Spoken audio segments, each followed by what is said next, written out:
Last time हमने क्या देखा था, जो हमने क्वेश्चन देखे थे उसमें हमने देखा था कि सेम रिमाइंडर तो बचता है बट हमें रिमाइंडर गिवन होता है। अब ये जो क्वेश्चन आएंगे उसमें हमारा रिमाइंडर तो सेम बच रहा है बट हमें रिमाइंडर जो है गिवन नहीं है। तो यहाँ पे हमारे पास क्या है, लीविंग सेम रिमाइंडर, यानी हमारा रिमाइंडर तो बच रहा है लेकिन हमें रिमाइंडर गिवन नहीं है। तो इस टाइप के अगर कोई क्वेश्चन आएंगे तो हम कैसे करेंगे जरा समझते हैं।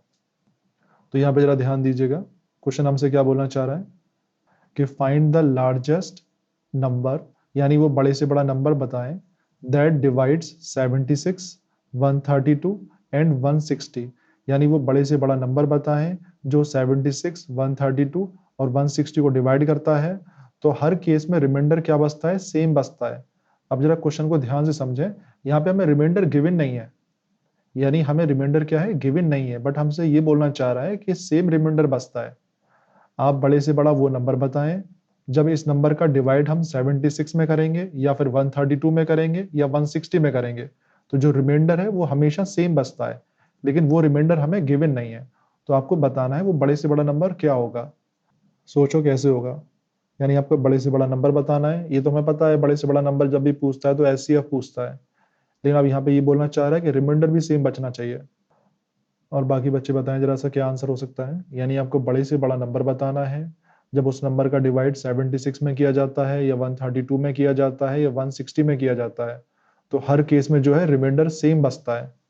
याद रखना ये जो क्वेश्चन है आपके एनसीईआरटी में नहीं है, बट ये जो एग्जाम्पलर बुक आती है ना एनसीईआरटी वाली, उसमें ये सारे क्वेश्चन आपको मिल जाएंगे। याद रखना नॉर्मल एनसीईआरटी में नहीं है, बट जो एग्जाम्पलर बुक आती है उसमें ये सारे क्वेश्चन आपको मिल जाएंगे, या फिर आर डी शर्मा हो उसमें मिल जाएंगे, या आर एस अग्रवाल हो उसमें मिल जाएंगे। मैं करता हूँ धीरे धीरे, बड़े ध्यान से समझना। तो याद रखना जब भी आपको सेम रिमाइंडर गिवन हो, मतलब सेम रिमाइंडर बच रहा हो लेकिन रिमाइंडर गिवन ना हो, तो उसमें करते क्या है, बड़े ध्यान से समझिएगा, इंपॉर्टेंट है। तो जरा समझें, हमारे पास तीन नंबर कौन से हैं, 76, 132 और 160। यहाँ पे मैंने क्या लिखा, 76, 132 और 160। अब करते क्या है, जब सेम रिमाइंडर गिवन होता है, चलिए मैडम बढ़िया अभी चेक करेंगे, तो हम जो नंबर्स होते हैं उनको आपस में माइनस करते हैं। यानी जो हमारे नंबर गिवन है उनको हम क्या करेंगे, आपस में माइनस करेंगे। यानी जब आप 132 में से 76 माइनस करोगे, 132 में से 76 माइनस करोगे तो आपको कितना आ जाएगा, 56 आ जाएगा। इसके बाद हमारे पास जब 160 में से 132 माइनस करोगे तो आपको क्या आ जाएगा, 28 आ जाएगा। और इसके बाद जब 160 में से आप 76 माइनस करोगे तो आपका 84 आ जाएगा। तो सबसे पहले आपको क्या करना है, जो आपको गिवन नंबर है उनको आपस में आपको माइनस करना है। ये बहुत ही इंपॉर्टेंट चीज है। यानी पहले इन दोनों को आपस में माइनस करें, फिर इन दोनों को माइनस करें, और आपको इन दोनों को माइनस करें। तो याद रखिएगा, जब भी आपका सेम रिमाइंडर गिवन हो, सेम रिमाइंडर बोल रहा हो लेकिन रिमाइंडर आपको गिवन ना हो, तो याद रखना जब भी आपसे सेम रिमाइंडर बोलता है लेकिन रिमाइंडर गिवन नहीं होता, तो इस टाइप के क्वेश्चन को हम इसी तरीके से करते हैं। करते कैसे हैं, जो नंबर्स होते हैं उनको हम आपस में माइनस करते हैं। पहले नंबर्स को आपस में माइनस करने के बाद उन नंबर्स का हम एचसीएफ निकालते हैं। ये बहुत ही इंपॉर्टेंट चीज है। तो आप करेंगे कैसे, ये जो नंबर्स को हमने आपस में माइनस कर लिया, अब ये जो नंबर आए तीनों, इन नंबरों का आपको एचसीएफ निकालना है। तो फटाफट आप 56, 28 और 84 का एचसीएफ निकालो और मुझे आंसर बताओ। तो याद रखना अगर रिमाइंडर सेम होता है, चलिए भविष्य जी बढ़िया, अगर रिमाइंडर सेम गिवन हो और उसका नंबर हमें गिवन ना हो, तो करेंगे कैसे, नंबर्स को आपस में माइनस करेंगे, उसके बाद जो नंबर्स आएंगे उन नंबर्स का आपको एचसीएफ निकालना होगा। तो फटाफट बताओ क्या आंसर आएगा, और कोई भी डाउट हो पूछ लेना। अमन जी कोई भी समस्या हो पूछ लीजिएगा, बाकी बच्चों को तो ये आते हैं। चलिए अमन जी का आ गया, बढ़िया, मैडम का आ गया। तो हमने करना क्या है, 56, 28 और 84 का एचसीएफ निकालना है। तो एचसीएफ निकालने के लिए सबसे पहले मैंने 4 का डिवाइड कर दिया सभी में। तो 56 में करेंगे तो 14 बार, 28 में करेंगे तो 7 बार, 84 में करेंगे तो 21 बार। आप 2 का भी कर सकते हो, मैंने डायरेक्ट 4 का कर दिया। उसके बाद मैंने 7 का डिवाइड किया है, 14 में 2 बार, 7 में 1 बार, 23 में 3 बार, 23 में 3 बार, 21 में 3 बार। अब इसके बाद 2, 1 और 3 में कोई भी कॉमन फैक्टर नहीं आ रहा, तो हमारे पास जो एचसीएफ होगा वो क्या होगा, 4 इंटू 7, यानी हमारा 28 हो गया। तो याद रखिएगा जो हमारा फाइनल आंसर है वो क्या आएगा, 28 आएगा। अब चाहो तो आप खुद देखो हिंट के तौर पे, 28 का जो डिवाइड आप ये जो 76 है इसमें करके देखो, और 28 का डिवाइड जो है आप 132 में करके देखो, और 28 का डिवाइड 160 में करके देखो। जो आपका एंड में रिमाइंडर आएगा वो सेम ही आएगा। आप चाहो तो ट्राई कर सकते हो, घर पे आराम से ट्राई करना। तो याद रखना हमारा जो फाइनल आंसर होगा वो क्या होगा, 28 होगा। तो अगर आपके पास सेम रिमाइंडर गिवन है और कोई वैल्यू गिवन नहीं है, सेम रिमाइंडर तो बोल रहा है आपसे लेकिन वैल्यू गिवन नहीं है, तो करते कैसे हैं, नंबर्स को आपस में माइनस करते हैं और जो आपके 3 नंबर आते हैं उनका एचसीएफ निकाल देते हैं, वो हमारा फाइनल आंसर होता है। चलिए अब नेक्स्ट क्वेश्चन कीजिएगा, याद रखिएगा ये एग्जाम्पलरी क्वेश्चन है, आपके एनसीईआरटी के नहीं है। अब नेक्स्ट क्वेश्चन है, बताइएगा, देखते हैं कौन बच्चे बताते हैं कि आपको बड़े से बड़ा नंबर बताना है। फाइंड द लार्जेस्ट नंबर जो 545 को डिवाइड करे या 863 को डिवाइड करे या 969 को डिवाइड करे। हर केस में जो है रिमाइंडर सेम बचता है। एक बार और, वो बड़े से बड़ा नंबर बताइए जब उस नंबर का डिवाइड 545 में करें या 863 में करें या 963 में करें, तो हर केस में जो है सेम रिमाइंडर बचता है। आपको वो बड़े से बड़ा नंबर बताना है। तो आराम से बताओ वो बड़े से बड़ा नंबर क्या होगा। आपको वो बड़े से बड़ा नंबर बताना है जब हम उस नंबर का डिवाइड 545 में करते हैं, यानी ये जो 545 है, तो हमारे पास जो भी रिमाइंडर बचता है। और जब हम उस नंबर का डिवाइड 863 में करते हैं या फिर उस नंबर का डिवाइड, बड़े से बड़े नंबर का डिवाइड हम 963 में करते हैं, 969 में, तो हर केस में जो है रिमाइंडर सेम बचता है। आपको वो बड़े से बड़ा नंबर बताना है। तो आप जानते हो सबसे पहले इन नंबर्स को आपस में माइनस करो, माइनस करने के बाद जो नंबर आएंगे उनका एचसीएफ निकालना, वो हमारा फाइनल आंसर होगा। मैं अभी के पीछे पीछे चल रहा हूँ। हमें क्वेश्चन में क्या बताना है, बड़े से बड़ा नंबर बताना है जब उस नंबर का डिवाइड 545 में करें या 863 में करें या 969 में करें। हर केस में जो है सेम रिमाइंडर आता है। तो हमारे पास जो नंबर गिवन है वो कौन से हैं, 545, 863 और हमारे पास 969। तो सबसे पहले हम इन दोनों नंबर को जब आपस में माइनस करेंगे तो आपका 318 आएगा, 318।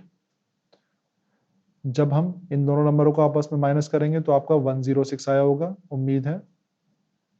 और इसके बाद जब हम 545 और 969 को जब आप आपस में माइनस करोगे तो आपका 424 आया होगा। यानी हमारे पास ये 3 नंबर आ गए। अब आपको इसका एचसीएफ बताना है इन तीनों नंबरों का, वो हमारा फाइनल आंसर होगा। चलिए मैडम का बिल्कुल सही आया है। तो जो हमारा रिक्वायर्ड नंबर होगा वो क्या होगा, एचसीएफ होगा 106, 318 और 424 का। इतना सिंपल क्वेश्चन है। तो इन तीनों नंबरों का एचसीएफ निकाल दो, बस आपका फाइनल आंसर आ जाएगा। चलिए मान्य जी का आ गया, बढ़िया। अभी देख लेते हैं। तो हमारे पास जो है 106, 318 और 424 का एचसीएफ निकालना था। तो सबसे पहले हमने 2 का डिवाइड किया 106 में, तो 53 बार गया। 318 में जब आप डिवाइड करोगे तो 159 आएगा। 424 में डिवाइड करोगे तो आपका 212 आएगा। चलिए अमन जी का भी आ गया, बढ़िया। अब हमारे पास देखो यहाँ 53 है या 159 है और यहाँ पर 212 है। तो सबसे पहले हमने 53 का डायरेक्ट डिवाइड कर दिया, तो ये 1 बार गया। 159 में करोगे तो 3 बार जाएगा और 212 में करोगे तो 4 बार जाएगा।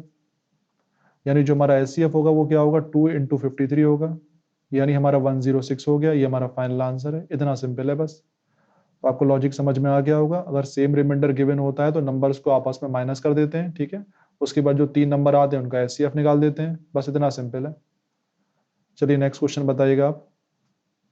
फाइंड द लार्जेस्ट नंबर, यानी आपको बड़े से बड़ा नंबर बताना है, that will divide 43, 91 and 183 leaving the same remainder in each case. यानी आपको बड़े से बड़ा नंबर बताना है जब उस नंबर का डिवाइड हम 43 में करें या 91 में करें या 183 में करें, तो हर केस में जो है रिमाइंडर सेम बचता है। तो आराम से बताओ क्या आंसर होगा, और कोई भी डाउट हो पूछ लेना। बहुत ही सिंपल क्वेश्चन है। अभी चेक कर लेते हैं। चलिए मान्या जी बता रही हैं, बढ़िया। आराम से कर लें, कोई भी डाउट हो पूछ लीजिएगा सभी बच्चे।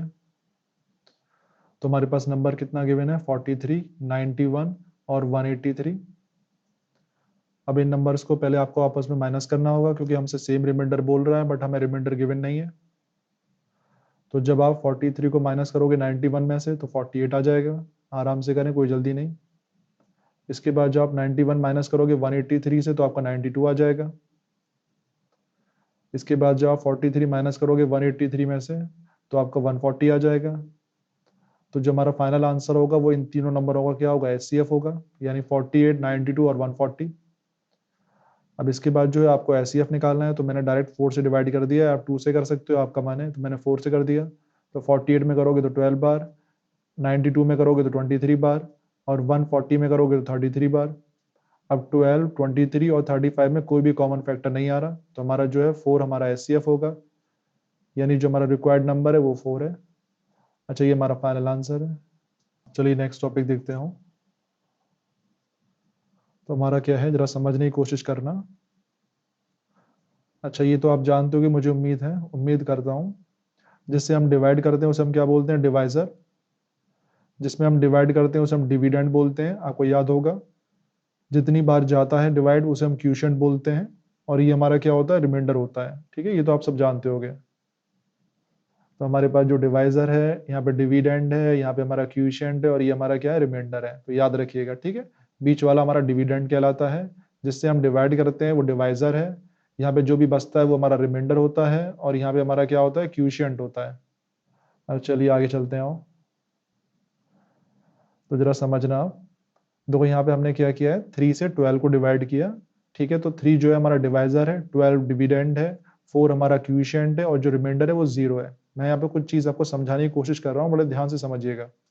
अच्छा चलो, अब 12 की जगह मैंने यहाँ पे 13 कर दिया। अब जब 3 से डिवाइड करोगे 13 को तो 4 बार जाएगा। यहाँ पे क्या बचता है, 12 बचता है, और हमारा रिमाइंडर क्या आ गया, 1 आ गया। इसके बाद देखो, मैंने यहाँ पे जो हमारा 13 है, 13 की जगह मैंने क्या कर दिया, 14 कर दिया।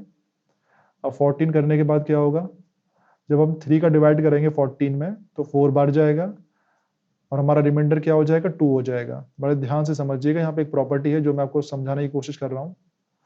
अगर मैं यहाँ पे फिर से एक नंबर एक्स्ट्रा बढ़ा दूं, तो हमारे पास जो है 3 से जब आप 15 में डिवाइड करेंगे आप 3 का, तो 5 बार जाएगा, और रिमाइंडर हमारा क्या आ जाएगा, 0 आ जाएगा।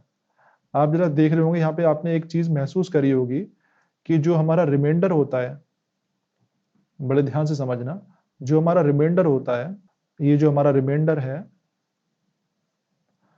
जो रिमाइंडर है वो 0 हो सकता है। देखो यहाँ 0 था, 0 से बड़ा हो सकता है, देखो यहाँ पे लिखा हुआ है 0 हो सकता है, 0 से बड़ा हो सकता है, क्योंकि देखो 1 भी आ रहा है, 2 भी आ रहा है। लेकिन जो रिमाइंडर है वो हमेशा डिवाइजर से क्या होता है, छोटा होता है। तो डिवाइजर कौन सा है हमारा, ये है। तो हर केस में आप देखो, जो रिमाइंडर आ रहा है वो 3 से छोटा आ रहा है। ये चीज आपको समझ में आई होगी, मुझे उम्मीद है कि जो हमारा रिमाइंडर होता है वो 0 हो सकता है, 0 से बड़ा होगा, लेकिन हमेशा डिवाइजर से क्या होता है, छोटा होता है। तो देखो, जितनी बार भी यहाँ पे आप रिमाइंडर बच रहा है, हमेशा डिवाइजर से छोटा आ रहा है, यानी 3 से छोटा आ रहा है। भविष्य जी क्लियर है, अमन जी क्लियर है ये, और मैडम आपको कोई दिक्कत हो, मान्या जी को कोई समस्या नहीं है, तो ये चीज याद रखिएगा। लॉजिक आपको समझ में आ गया होगा कि जो रिमाइंडर होता है, याद रखना, बहुत ही इंपॉर्टेंट प्रॉपर्टी, इसका हम आगे यूज करेंगे 3 दिन 4 दिन लगातार। तो जो रिमाइंडर होता है वो हमेशा 0 हो सकता है, 0 से बड़ा हो सकता है, लेकिन हमेशा डिवाइजर से यानी 3 से छोटा होगा। अच्छा बढ़िया, तो ये चीज हमेशा याद रखिएगा कि जो आपका रिमाइंडर होता है, रिमाइंडर ये वाला जो है, मैं एक बार इसे अपनी लैंग्वेज में लिख देता हूँ। जो रिमाइंडर है वो 0 हो सकता है, 0 हो सकता है, 0 से बड़ा हो सकता है। अभी हमने देखा था 1 आया था, यहाँ 2 आया था, लेकिन हमेशा जो रिमाइंडर होता है वो हमेशा डिवाइजर से क्या होता है, छोटा होता है। डिवाइजर यानी जो डिवाइड करने वाला होता है। ठीक है, ये इंपॉर्टेंट चीज है, अब इसका हम आगे यूज करेंगे। अच्छा, तो यहाँ पे ये चीज समझ लीजिएगा, आप कोई डाउट हो तो पूछ लीजिएगा, मैं दोबारा समझा दूंगा। तो यहाँ पे किसी बच्चे ने पूछा था यूक्लिड्स डिवीजन लेमा क्या होता है, तो देखो यहाँ पे ही आ गया वो आपका यूक्लिड्स डिवीजन लेमा। तो हमारे पास क्या है, ये डिविडेंड है, डिविडेंड को हमने यहाँ पे क्या मान लिया, ए मान लिया। जो डिवाइजर है उसको हमने क्या मान लिया, यहाँ पे बी मान लिया। और यहाँ पे जो क्यूशिएंट है उसको हमने क्या मान लिया, क्यू मान लिया। और जो रिमाइंडर है उसको हमने आर मान लिया। अब हम जानते हैं, आपको 6 क्लास में आपने पढ़ा होगा, मुझे उम्मीद है, कि जो डिविडेंड होता है वो किसके बराबर होता है, डिवाइजर इंटू क्यूशिएंट प्लस रिमाइंडर के बराबर। आपको याद होगा, 6 क्लास में पढ़ा होगा आपने, और इसी को हम बोलते हैं यूक्लिड्स डिवीजन लेमा। क्या बोलेंगे आप, यूक्लिड्स डिवीजन लेमा। तो वो क्या होता है, dividend is equal to divisor into quotient, यानी डिवाइजर का मल्टीप्लाई आप क्यूशिएंट में कर दीजिए और प्लस के रिमाइंडर कर दीजिए। ठीक है, इसी को बोलते हैं यूक्लिड्स डिवीजन लेमा। और जो रिमाइंडर होता है, ये मैंने अभी आपको ऊपर बताया था, वो 0 हो सकता है, 0 से बड़ा हो सकता है, लेकिन हमेशा डिवाइजर से छोटा होगा। ये बहुत ही इंपॉर्टेंट चीज है, याद रखिएगा, 3 नंबर का क्वेश्चन आता ही आता है इससे। किसी भैया कोई भी डाउट हो पूछ लेना। अब जरा सा इसे समझने की कोशिश करते हैं। अब हमने इसको जो है नॉर्मल इसमें लिखा है ABC के फॉर्म में। तो जो हमारा डिविडेंड यानी जिसे हमने A माना था वो किसके बराबर होगा, डिवाइजर इंटू क्यूशिएंट। डिवाइजर को हमने B माना है, क्यूशिएंट को हमने Q माना था, यानी BQ प्लस के R हमारा क्या था, रिमाइंडर था। तो डिविडेंड यानी A इज इक्वल टू क्या होगा, B इंटू क्यू प्लस के रिमाइंडर। ठीक है, लेकिन जो रिमाइंडर होता है मैंने यहाँ पे लिख दिया फिर से, रिमाइंडर जो होता है वो 0 हो सकता है, 0 से बड़ा होगा, बट हमेशा डिवाइजर से छोटा होगा, यानी B से हमेशा छोटा होगा। किसी भैया कोई भी डाउट हो पूछ लेना। तो यहाँ पे ये हमारे पास क्या थी, यूक्लिड्स डिवीजन लेमा थी, बहुत ही इंपॉर्टेंट थ्योरम। ठीक है, यानी A is equal to BQ plus के R। जो R होगा वो 0 होगा, 0 से बड़ा होगा लेकिन B से छोटा होगा। ये बहुत ही ज्यादा इंपॉर्टेंट प्रॉपर्टी है, आपको याद होनी है। अब जरा सा जो हमारे पास अभी हमने यूक्लिड्स डिवीजन लेमा को देखा है, ठीक है, ये जो हमारी यूक्लिड डिवीजन लेमा है, A is equal to BQ plus के R। ठीक है, और जो R जो है 0 होगा, 0 से बड़ा होगा, बट हमेशा B से छोटा होगा, यानी डिवाइजर से छोटा होगा। इसी का हम आगे स्टेटमेंट पढ़ रहे हैं। ठीक है, तो स्टेटमेंट क्या है जरा समझना, कि if A and B are two positive integers, यानी जो A और B हैं, A और B वो दो पॉजिटिव इंटीजर हैं, यानी दो पॉजिटिव नेचुरल नंबर्स हैं, आप ऐसे बोल लीजिए, जैसे 5, 7, 3, 4, 5, ऐसे कोई भी नंबर हो सकते हैं, हमें नहीं पता। सच दैट कि जो A है वो B से बड़ा है, यानी A जो है B से बड़ा है, then there exist a unique integer Q। तो एक Q इंटीजर भी होगा और एक R भी होगा। ठीक है, एक हमारा क्या होगा, Q भी होगा, एक हमारा R भी होगा। ठीक है, और इनके बीच में क्या रिलेशन होगा वो आप जानते हो, A किसके बराबर होगा, B इंटू क्यू के बराबर होगा। फिर से मैं लिख रहा हूं, A is equal to dividend किसके बराबर होगा, डिवाइजर इंटू क्यूशेंट के बराबर होगा, यानी B Q के बराबर होगा, प्लस के क्या होगा, आपका रिमाइंडर होगा। तो यहाँ पे ये लिखा हुआ है, और जो हमारा रिमाइंडर होगा वो क्या होगा, 0 हो सकता है, 0 से बड़ा हो सकता है, बट हमेशा डिवाइजर से छोटा होगा, डिवाइजर से क्या होगा, छोटा होगा। तो ये आपकी क्या है, यूक्लिड्स डिवीजन लेमा है, जो आपको याद होनी है, ये बहुत ही ज्यादा इंपॉर्टेंट है। अच्छा, अब जरा सा समझते हैं और डीप में, कोई भी डाउट हो पूछ लेना। अब जरा देखिएगा, अगर हम b को 3 मान लेते हैं, यानी ये जो b है, जो आपका डिवाइजर है, उसको हम 3 मान लेते हैं, आपका यूक्लिड्स डिवीजन लेमा है, इसमें वैल्यू पुट करते हैं b की जगह 3। तो यहाँ पे हमारे पास इसको 3 मान लिया हमने, तो a हमारे पास क्या था, डिविडेंड था, b आपका q जो था क्यूशिएंट था, r हमारा रिमाइंडर था। तो अब जो इसमें आप b की जगह 3 पुट करोगे तो हमारे पास क्या हो गया, a is equal to 3q। बड़े ध्यान से समझिएगा, तो यहाँ पे b की जगह मुझे क्या पुट करना है, 3 पुट करना है, तो यहाँ पे मैंने 3 पुट कर दिया, और यहाँ पे मुझे b की जगह क्या पुट करना है, 3 पुट करना है, तो यहाँ 3 पुट कर दिया, यानी b की जगह हमने यहाँ पे 3 पुट किया है। तो इसे अगर हम सॉल्व करें तो क्या बनेगा, a is equal to 3 into क्यू, यानी quotient into basically divisor into quotient, तो 3q हो गया, प्लस के रिमाइंडर, रिमाइंडर क्या था, r था। और हम जानते हैं जो रिमाइंडर होता है वो 0 हो सकता है, 0 से बड़ा हो सकता है, बट हमेशा डिवाइजर से यानी 3 से क्या होगा, छोटा होगा। ठीक है, तो ये चीज किसी को डाउट हो पूछ लेना। अच्छा, अब हम आगे क्या करते हैं, जरा समझने की कोशिश कीजिएगा। अब इस कंडीशन को जरा बड़े ध्यान से समझना, इस कंडीशन से हम क्या चीज समझ सकते हैं, ये जो हमारे पास कंडीशन है, ऐसा हो सकता है कि जो r है वो 0 हो सकता है, बिल्कुल पॉसिबल है, तो हमने यहाँ पे लिखा है r 0 हो सकता है। ऐसा भी हो सकता है r की वैल्यू 1 हो, क्योंकि जो r है वो 0 हो सकता है, 0 से बड़ा हो सकता है, बट 3 से क्या होगा, छोटा होगा, तो इसलिए मैंने यहाँ पे लिखा है r की वैल्यू 1 भी पॉसिबल है। ऐसा भी हो सकता है r की वैल्यू 2 पॉसिबल हो, क्योंकि भैया r जो है 3 से छोटा होगा, इसकी गारंटी है कि r हमेशा 3 से छोटा होगा, तो इसका मतलब है r 0 भी हो सकता है, 1 भी हो सकता है, और 2 भी हो सकता है। तो यही मैं चीज आपको समझाने की कोशिश कर रहा हूँ। ठीक है, अब इसका मतलब क्या है कि r की जगह, यानी ये जो हमारा r आ रहा है बार बार, ये जो r है, ये जो r है, उसमें हम एक बार क्या पुट कर सकते हैं, 0 पुट कर सकते हैं, यहाँ पे 0 आया है, तो मैंने यहाँ पे 0 पुट किया है। जब आप 0 पुट करोगे r की जगह पे, तो हमारी वैल्यू क्या हो गई, a is equal to 3q। इसी तरीके से बड़े ध्यान से समझिएगा, r की वैल्यू कितनी आ रही है, 1 आ रही है। जब r की वैल्यू 1 आ रही है तो हमने यहाँ पे r की जगह 1 पुट कर दिया। ठीक है, हमारे पास फॉर्मूले में r की जगह 1 पुट करा। इसी तरीके से r की वैल्यू यहाँ पे हमारे पास क्या आ रही है, 2 आ रही है, तो यहाँ पे हमने r की जगह क्या पुट कर दिया, 2 पुट कर दिया। तो विषय जी, लॉजिक समझ में आया आपको, और किसी भैया कोई डाउट हो पूछ लेना। तो बस यहाँ पे हमने करा क्या है कि जो भी हमारे पास डिवाइजर गिवन होता है, जो भी हमारे पास डिवाइजर गिवन होता है, ठीक है, आर की जो वैल्यू होती है वो हमेशा डिवाइजर से छोटी होती है, ठीक है। तो यहाँ पे हमने ये शो किया है कि हमारा जो डिवाइजर था वो कितना था, 3 था, डिवाइजर हमारा 3 था। तो जो आर की वैल्यू होगी वो 0 भी हो सकती है, 1 भी हो सकती है, 2 भी हो सकती है, बट 3 नहीं होगी। बस इतना सिंपल किया है।